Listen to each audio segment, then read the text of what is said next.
透过再次聚集来到上帝的面前，我们也一同来领受这个生命的真光，让生命的真光照耀在我们的内心当中，从神得着属天的能力。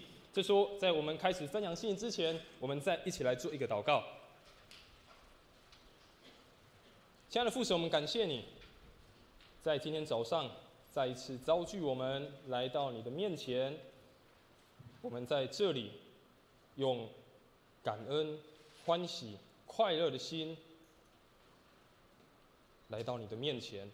愿神你带领我们，在今早的时间当中，在这场礼拜当中，我们也看见你的光，你的恩典就照耀在我们的内心当中，好让我们在今早礼拜空空的来，但是要得着你丰富的恩典、丰富的能力离开这里。这时候我们要特别透过你的话语，透过你的教导，使我们更加了解你的心意，了解你对我们每一个人特别的计划、特别的旨意。愿神你让我们在你的话中再一次看见你的亮光，在你的话中看见你对我们每一个人的鼓励，对我们每一个人的提醒，也对我们每一个人的指示。献上我们的祷告，奉主耶稣基督的圣名来求，阿们。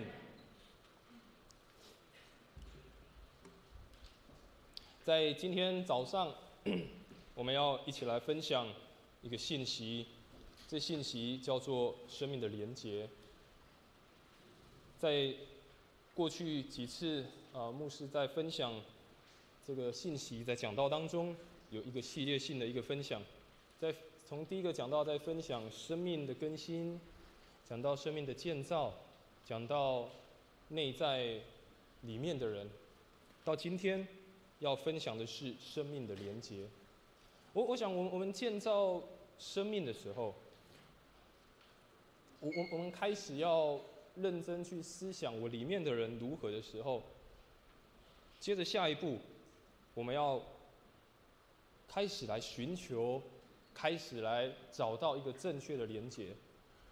虽然你发觉你开始走在一个建造的过程，你开始走在一个生命的根基的改变的过程，但若实际上你所连结的方式，或是你连结的对象仍然是不正确的，那有可能非常可惜，在你生命当中，你所认真追求、你所认真建造，或你所认真努力想完成的，可能不会有你想要的结果，甚至会让你觉得非常的失望。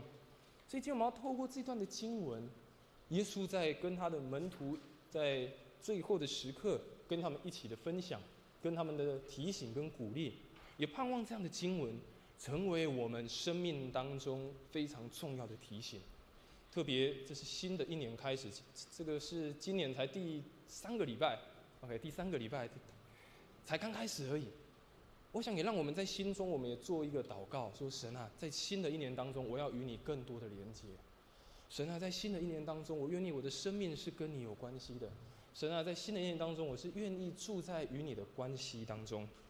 所以今天我们要一起来看这段的经文，在约翰福音第15章的第1节到第10节。而特别是在约翰福音第13章到17章，如果你去看这个圣经，他在描写的是，耶稣准备要离开他的门徒了，耶稣准备要走上十字架的道路，他要去完成他重要的使命。在13章到17节，耶稣给这些门徒非常多的提醒，给他们多非常的鼓励。耶稣有非常多的行动，让他们知道耶稣怎么样爱他们，他们要如何去爱身旁的人。耶稣也提醒他们，要在接下来可能会发生的一些事，让他们可以如何的去应对。但是我们知道，耶稣准备要离开他们了。耶稣在这段经文过不久之后，17章之后过不久，18章开始就要一步一步走向十字架的道路，一步一步的要准备走向他这个使命。耶稣准备要离开他们，但这群门徒其实还不那么完全的知道，就是他们要面对很大的一个震动，他们不完全知道有一个很大的改变。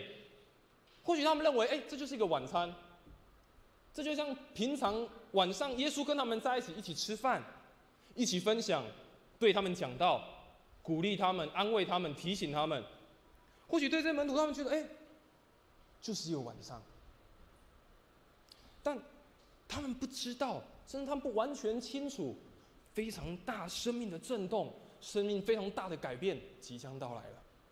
但这时候耶稣没有告诉他们说：“我要离开了，所以你们应该要做什么策略？我要离开了，你们要做什么样的事工？我要离开了，你们应该要做什么事情？”而是耶稣邀请他们回到一开始他们与耶稣相遇的那个时刻。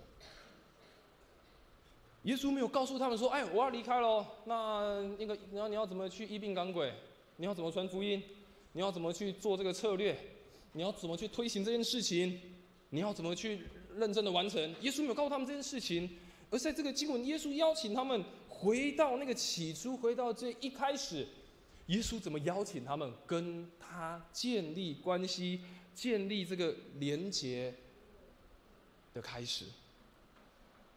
而耶稣用了这个比喻，葡萄树跟葡萄树的枝子这个比喻，对当时的门徒是非常容易明白的。对当时的人，他们听到他们是完全可以理解的。当然，葡萄树跟枝子对生活在台湾的我们可能也不陌生。台湾有非常多不同的品种的葡萄，我们也吃过，我们也看过。所以这个耶稣说的比喻对我们来讲，我们也不会觉得很陌生。但是对当时的人来讲，更重要的意义，这是他们非常重要的农作物，对他们来讲是非常重要的产物。他们的生活当中、食物当中，时常会出现这个东西。而且葡萄树为什么说对他们更深刻的去了解这件事情？在圣经当中有很深的意义，那象征的是他们以色列人，象征的是整个犹太的国家，象征的是他们整个民族，象征的是他们从哪里来。象征了他们的生命、他们的民族、他们个人是连结从哪边连结来的。所以耶稣说葡萄树跟枝子，他们门徒可能听懂了，在讲我的生命从哪里来，讲我的生命的根源是从哪里来，讲我是谁，我连结在什么地方。我们看几段的经文，这个诗篇80篇第8节，这个诗人也这么说：“你从埃及带出一棵葡萄树，你赶走异族，把树栽上。”这诗人在说以色列人他们出埃及的时候，上面说他们好像一棵葡萄树，他们到迦南地把那个异族赶走，他们把那个树放在迦南地当中。以赛亚书第5章他说：“以色列就是上主万军统帅的葡萄园，犹大人民就是他细心栽培的葡萄树。”所以对这些门徒，他们很深刻感，耶稣说这个比喻是跟我有关系的。耶稣说这个比喻是跟我的生命有关系的，是跟我的生命有连结的，是在说我从哪里来，我的生命连到什么地方。而这段经文有几个字不断的出现，如果我们刚一起读这段经文，你就会发觉这个经文有一些字不断的出现，叫做葡萄树，叫做枝子，叫做连结，叫做果实，还有更多的果实。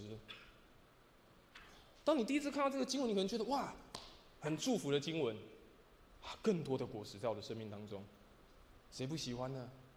谁不喜欢更多的成果在你的生命当中呢？谁不喜欢有更多的成就在你的生命当中呢？谁不喜欢有更多的结果发生在你的生命当中呢？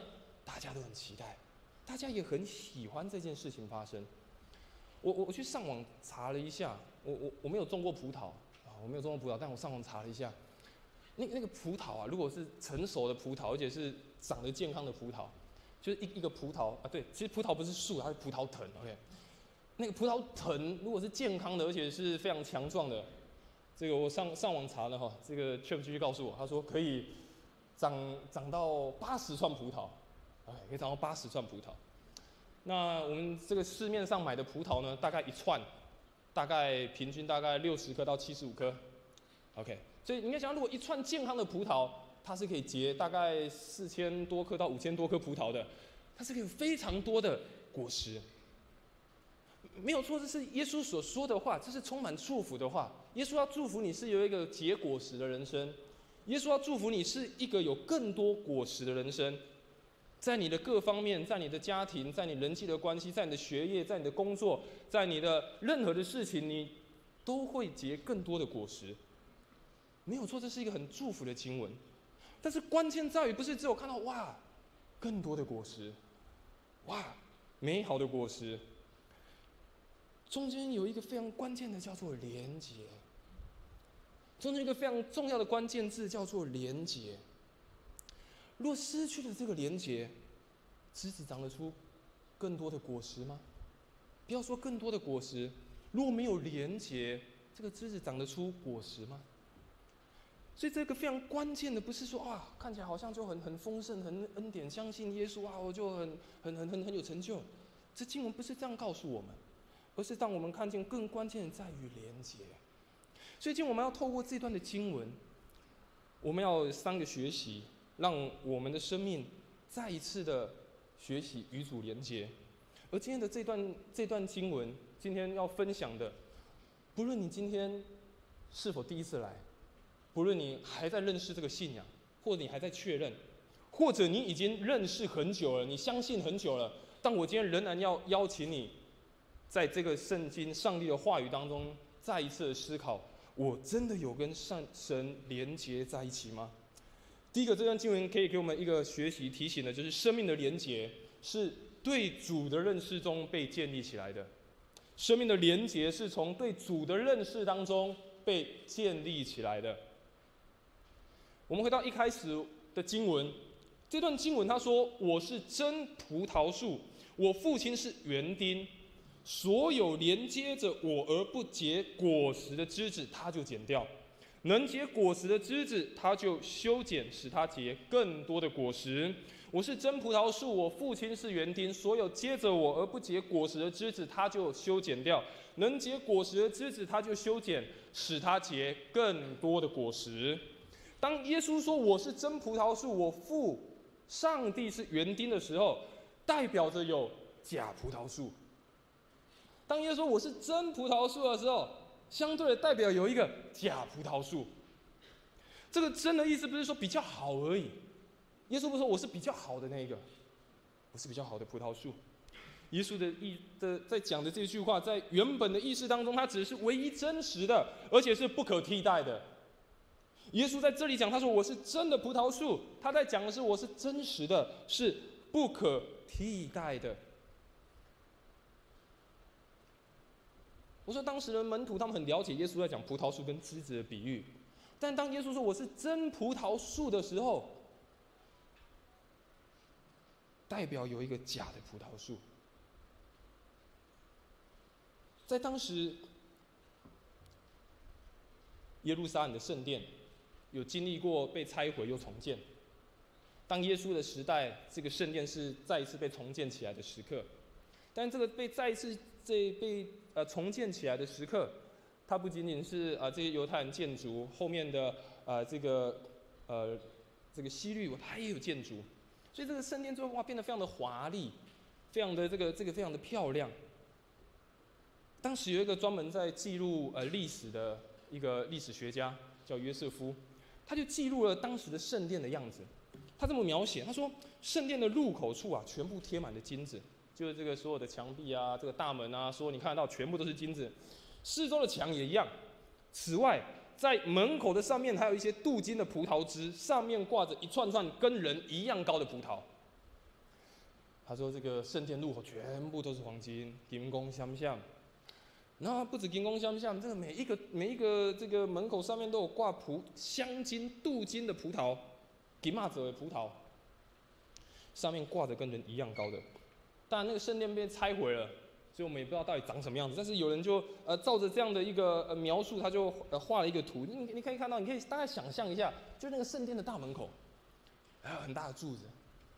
然后那个柱子上面就很多很多的那个金的葡萄，然后就挂在上面，很多金的葡萄就镶在上面。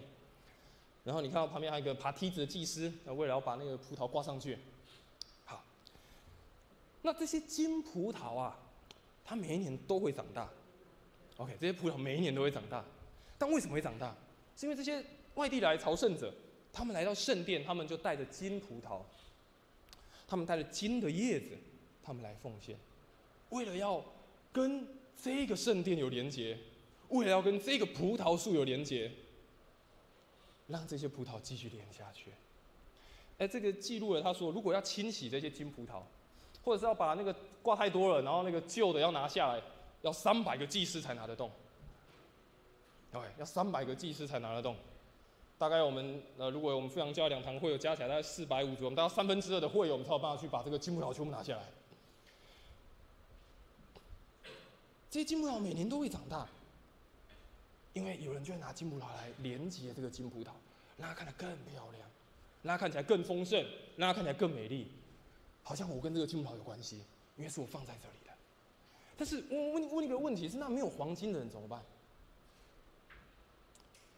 如果我今天是一个到耶路撒冷圣殿的，我到这个门，然后我发觉哇金葡萄金叶子好漂亮，但我没有黄金啊，那是不是代表我不够努力？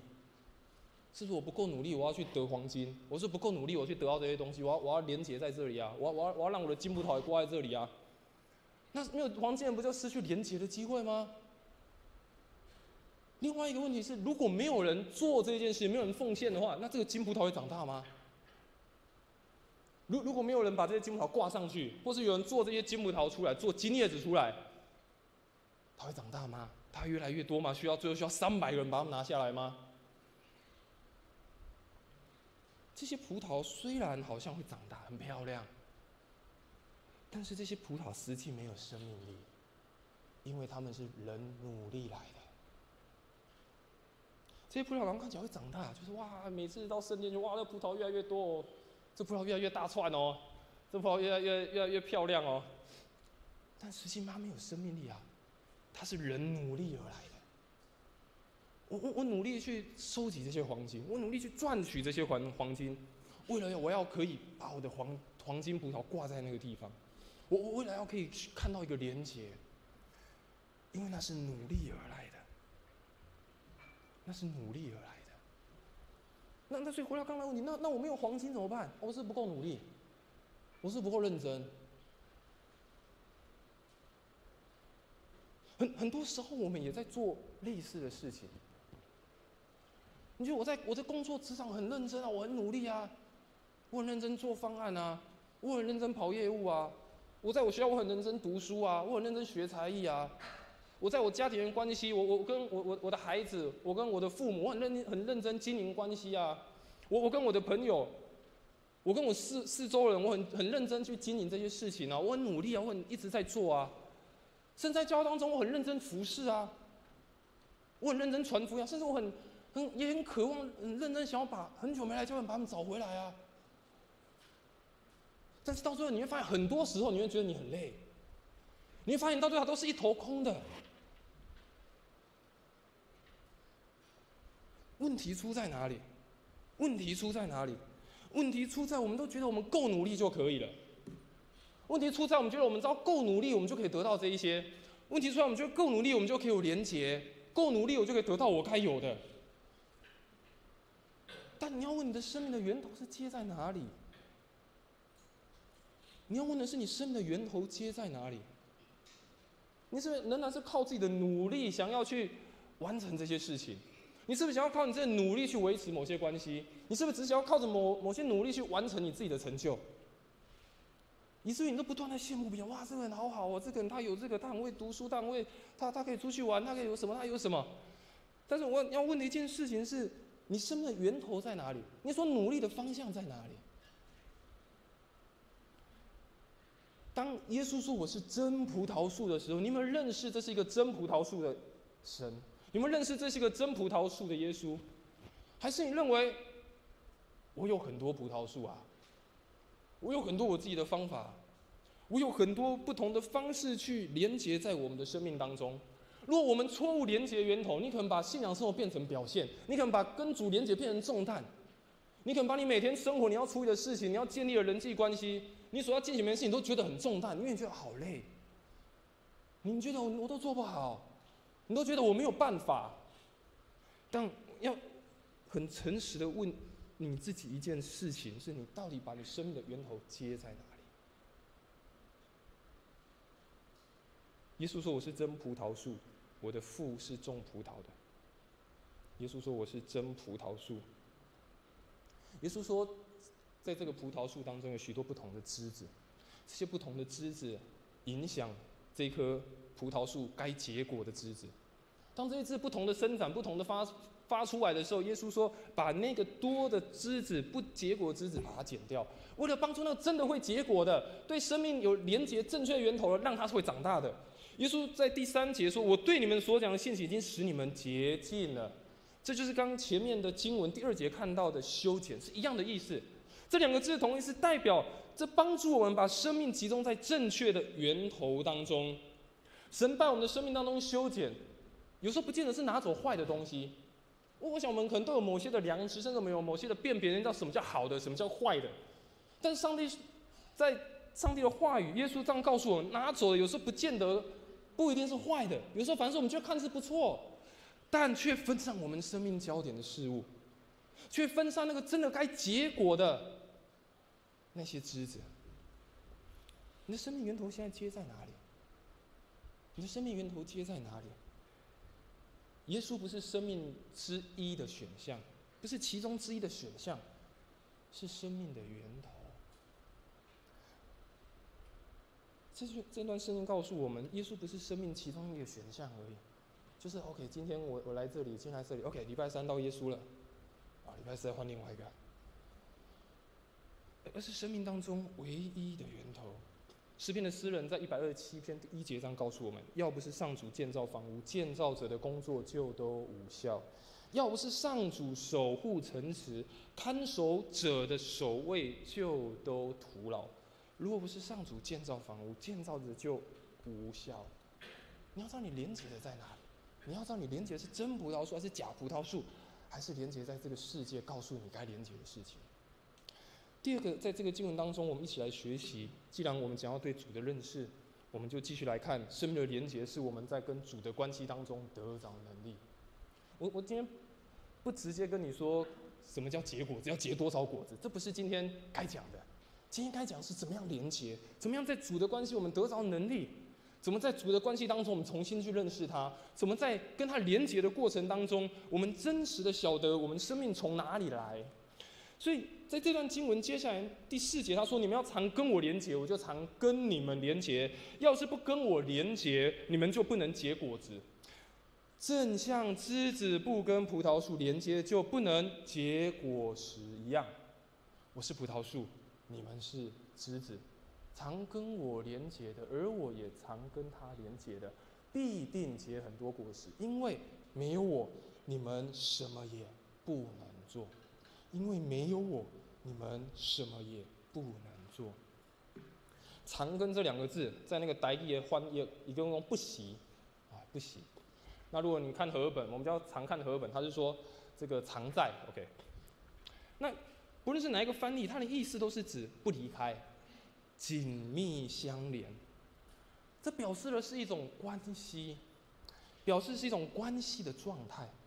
不论他讲不习高啊低的，还是这边经文看到说常跟我同在，都是在讲是一种关系的状态。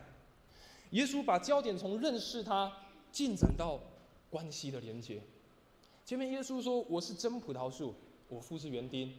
现在耶稣说跟我连结，耶稣把焦点从只有认识他转变到关系当中，与他的关系里面。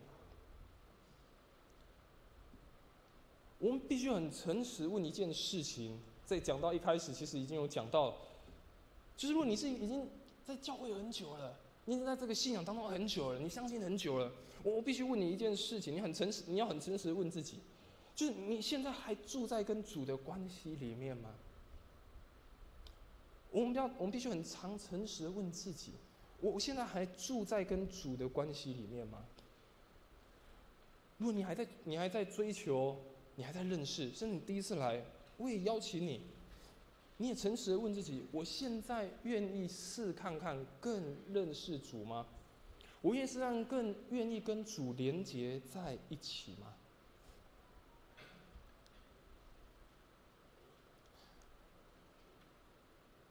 我不知道有多少人，当你问你自己这个问题，你会怎么样回答？你会说 yes， 我这样跟主在一起，还是你说我昨天有跟主在一起，还是说我前天有跟主在一起？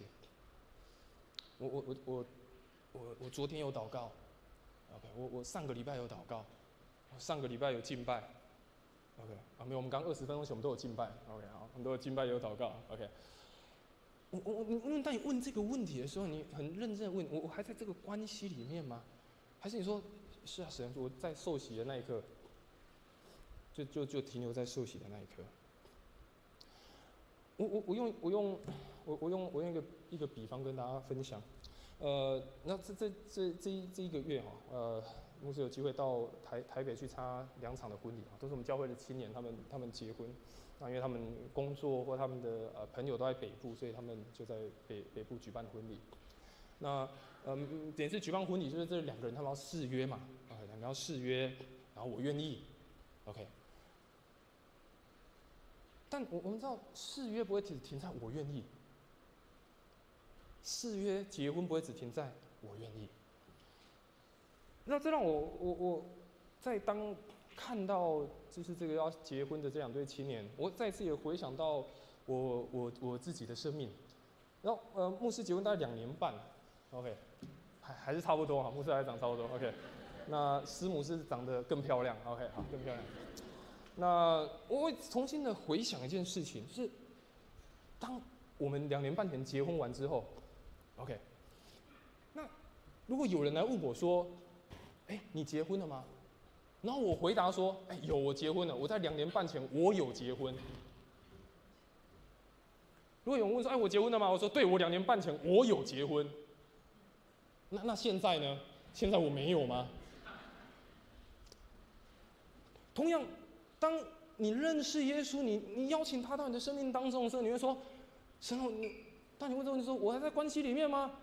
神啊，我在相信的那一刻，我在那个里面，我有在那个里面，但现在可能没有。我跟这个师母在这个结婚的过程当中，也要慢慢的建立关系，慢慢的培养，慢慢的磨合，慢慢的去认识。才在慢慢在关系当中，我们知道彼此真实的需要，在关系当中，我们慢慢的可以去好好的去互相的配搭。所以那是必须是进到一个关系当中，不是做一个认识。不是说我2年前我有结婚，2年前我有做什么。所以这个经文这样告诉我们，他说：“正像枝子不像葡萄树连结，就不能结果子一样。”当这个枝子说：“我上礼拜我连过，那代表它要进入枯干了。”当这个葡萄树的树是：“我上礼拜有连过，上礼拜我连到那棵葡萄树哦，但我这礼拜没有连哦。”你想，当一个树枝，它原本是很茂盛的、很清脆的，但它从树掉下来的时候，它会怎样？会枯干啊，它会失去生命力啊。当这个枝说：“我上礼拜有连过，我2年前有连过，我30年前有连过。”但代表他要进入一个枯干了。耶稣说：“因为没有我，你们什么也不能做。”在经文上看起来好像是一种威胁，好像是一种逼迫，就是没有我你们就不能做什么。看起来耶稣好像在逼迫你，看耶稣好像在威胁你，但这不是一种胁迫，不是一种逼迫，是很清楚的告诉我们，不是枝子自己会结水果，不是这个树枝自己会结水果的，而是枝子它透过这棵树的养分让它结出果子。不是这个枝子它自己会长出果子来，而是当这个枝子连在树上，存在葡萄树，吸取它的养分，它才长出果子来。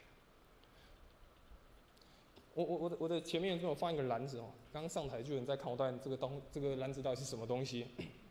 我让你更清楚的知道这个比喻到底在说什么。这里算葡萄。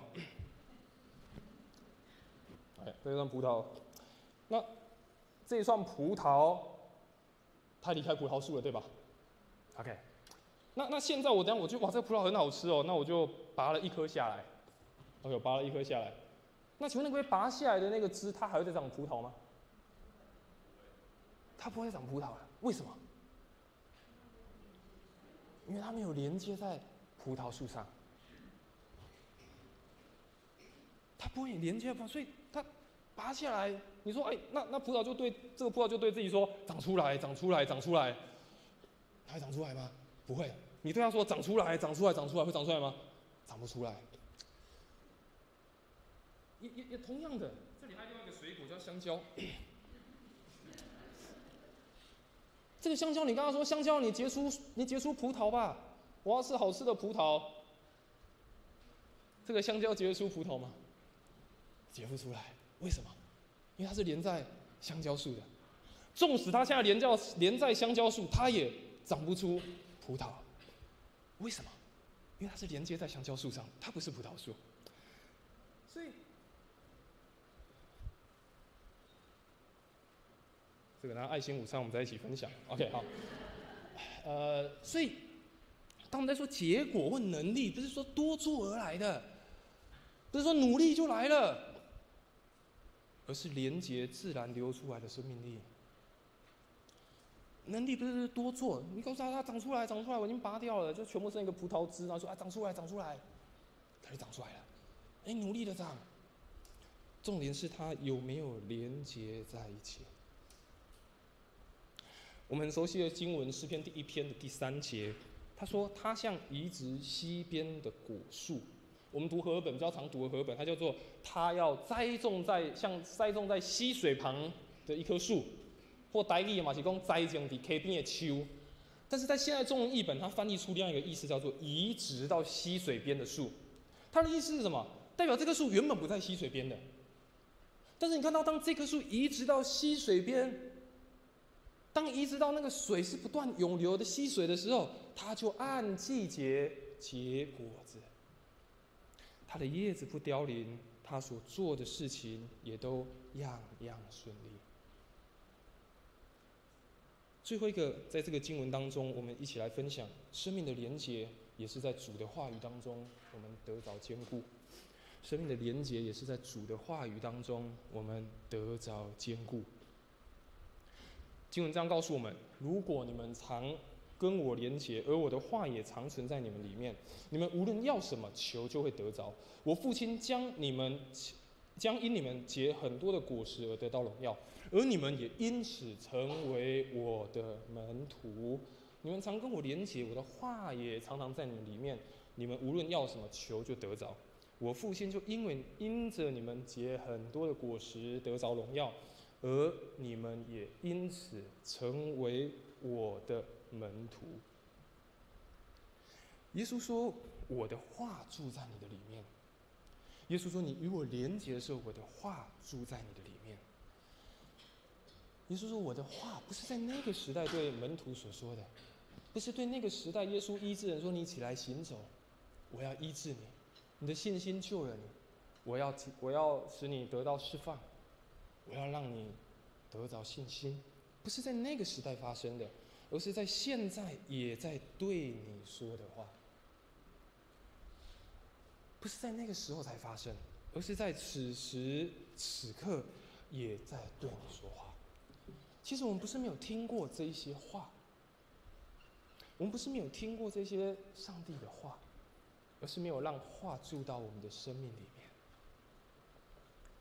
其实我们不是没有听过，而是你没有真的邀请，甚至真的让那个话就在你的生命当中成为你生命的一部分。有时候我们就看着就过去了啊，读了就是 OK， 我知道有这样的一个故事，我知道有这样的一个经文，我知道有这样的事情发生，但那好像就是一个故事，但那好像就是一个在对某人说的，不是对我说的。我们不是没有听过，而是我们有没有真的让话住在我们里面？所以说，我们教会一直很鼓励。而且一直在推行一件事情，就是为什么要有读经的计划？为什么要全年有360天或370天的计划？为什么我们要导读？目的就是让我们在这样的过程把话注到生命里头，就是让我们的生命跟这个话是有连结的，而你不仅是注到里头，你也用你的嘴说出来、宣告出来。这是为什么要导读？不是只有读而已，不是住进去，你也说出来，你也宣告出来，把那个话语成为你生命当中你宣告出来的能力。最近在这个1月份当中，在这个青年的提摩太牧区，就在训练这件事情，训练这群年轻人怎么样导读，训练他们嘴巴说出来的话是要上帝的话语，这个上帝的话语说出来的时候，住在他们里面的时候，成为他们及时的帮助。我们最近也在训练他们怎么样祷告，怎么样用正确的方式跟上帝有连结，怎么用正确的方式用上帝的话来祝福来祷告，这是非常重要的事情。我们不是只有听而已，不是只有看而已，而是让他住到里面。昨天晚上在我们每一个小组，我们都在练习要怎么样用这个5重祝福的祷告，然后用导读，然后来互相祝福祷告。然后最要结束的时候，牧师跟另外一个国一的一个学生，我们2个分一组，然后我先为他祷告，就为他各个方面祷告，用上帝的话语为他宣告，为他祷告。那后来换到这个国一的学生，他就看着我，他就这样看着我，他看着我，然后他就说：“牧师，你还需要上帝的话吗？”他说：“你应该知道很多了。”他说：“然后他就说：‘我不知道，牧师，我不知道怎么为你祷告。’我就跟他说：‘那上帝的话是有能力的，你就说出来，你就用这段经文做一个祷告就好。你就为了我们昨天晚上所教导这些事情，就一个一个很简单的说出来，祷告、祝福，成为一个连结。OK。而当这样在那个过程，虽然他可能就是有点害羞，然后有点不知道怎么说，但当他做的时候，感受到那个连结就在那里。不仅是我们2个的连结，也感受到神的连结就在我们当中，透过上帝的话语。所以葡萄树跟枝子最具体的行动，就是真实的按着上帝耶稣基督的话语去生活、去服侍。当主的话住在我们里面，你的祷告、你的服侍、你的生活的模式，也会对齐上帝的心意。刚刚的经文告诉我们说，你求就得到。OK， 刚刚的经文说你求就得到，很多人看到这个经文就哇，我求我就得到。但前面耶稣说了什么？当他的话在你的里面的时候，你求你就得到。关键在于你有没有把他的话放在你的里面。关键你有没有对齐这件事情？还是你仍然非常在乎，我要用我自己的方式很努力的去做，用我自己很习惯的生活方式去做，用我自己的话去跟别人连结，用我自己的方式去爱别人，看别人是不是这样爱我，看别人是不是这样关心我，看别人是不是这样很看重我所做的事情。还是你是时常的把耶稣基督的话放在你的里面，成为你生命重要的宣告，而不是让那些错误的宣告在你的生命当中不断的产生。当主的话在你的里面，你的祷告、你的服事、你的生活的方式，自然就对齐上帝的心意，果子自然就结出来。哥罗西书的经文这样告诉我们：你们要让基督的信息丰丰富富的常住在你们心里，让耶稣基督的信息丰丰富富的住在你们心里。他不是说耶稣基督的信息一句话住在你的心里，耶稣基督的话某些住在你的心里，耶稣基督的信息丰丰富富的常住在你的心里。让你的生命因着有神的话，在这样的过程当中，你认识他，建立关系，你也被坚固起来。结果这不是一种压力，不是一种责任。当你刚才听的过程，可能觉得那是要结果子哦，结很多果子。刚刚耶稣要祝福我好多果子哦，那这是会很大的压力跟责任。这不是个压力跟责任，而是很在你连结的过程很自然的流露出来。不要着急，不要着急，你现在到底觉得你结了多少果子？耶稣更在乎的是你花多少的时间，花多少的力气跟他连结在一起。所以在结束之前，我要再问一次这个问题，就是你花多少的时间？你现在还在跟主的关系当中吗？你现在愿意花更多的时间来认识他，跟他建立关系吗？我也要对已经很久没有来教会，甚至你现在在线上收听的，我也要鼓励你，你是否愿意回来到跟耶稣的连接里面？是为了这个教会要做满的，不是为了这个教会要看起来好像很强盛，而是为了你自己。如果你发觉你真的很久没有回来了，你发觉你很久没有回到那个关系当中，我要鼓励你，用上帝的话语鼓励你。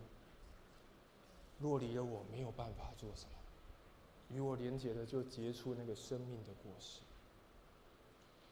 因为上帝赐福我们每一个富阳教会的弟兄姐妹，让我们在新的一年当中，我们的标语叫做向神奔驰。但是在向神奔驰的过程当中，不要忘记，只是很努力在跑，觉得我要一直跑，要跑到神那里去，但却忘记了更重要那个跑的过程，你要跟神一起跑，连接在一起。因为上帝赐福每一个弟兄姐妹，也将这样子果子的祝福，就在我们的生命当中流露出来。在今天的讲道的信息结束，我们也有有医治祷告的时间。我们等一下先来一起唱一首诗歌，这首诗歌叫做《紧紧抓住你》。在唱完这首，我们现在来一起唱一次这首诗歌。当唱完的时候，